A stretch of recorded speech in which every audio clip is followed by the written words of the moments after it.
Are we sliding toward World War III? That's the question on my mind tonight. NATO debates. Rules of engagement. Russia pushes the gray zone. Big statements fly out of Washington. Here's the breaking picture.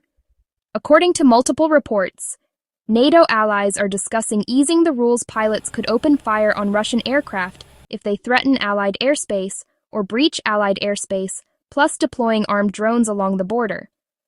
Frontline states started this push backed by France, backed by Britain, and it's now circulating across the 32-member alliance. Layer on top of that, President Trump recently said NATO forces should shoot down Russian aircraft that violate Allied territory. The Kremlin responded that this kind of rhetoric only escalates hostility. Meanwhile, on the ground, or just below open war, Russia's stepped up gray zone pressure. Poland reported multiple airspace violations by Russian drones, including UAVs, carrying explosive components crossing in from Ukraine and Belarus. Denmark's prime minister is warning of a hybrid war hitting Europe drone sightings at airports, probes at military sites, and says Europe's in its most dangerous moment since World War II.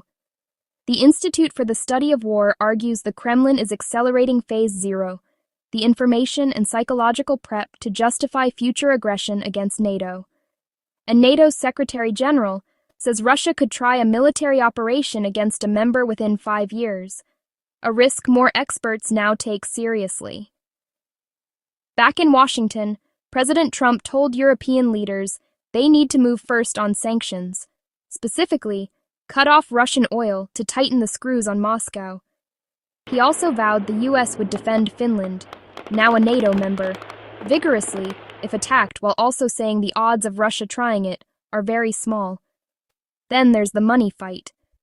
President Trump blasted Spain as a defense spending laggard and even floated tossing them out of NATO after Madrid reportedly rejected a push toward a 5% of GDP goal.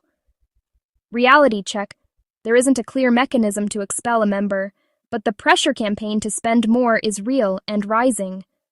So where does that leave us? NATO is debating sharper teeth in the skies. Russia is testing fences with drones and deniable ops.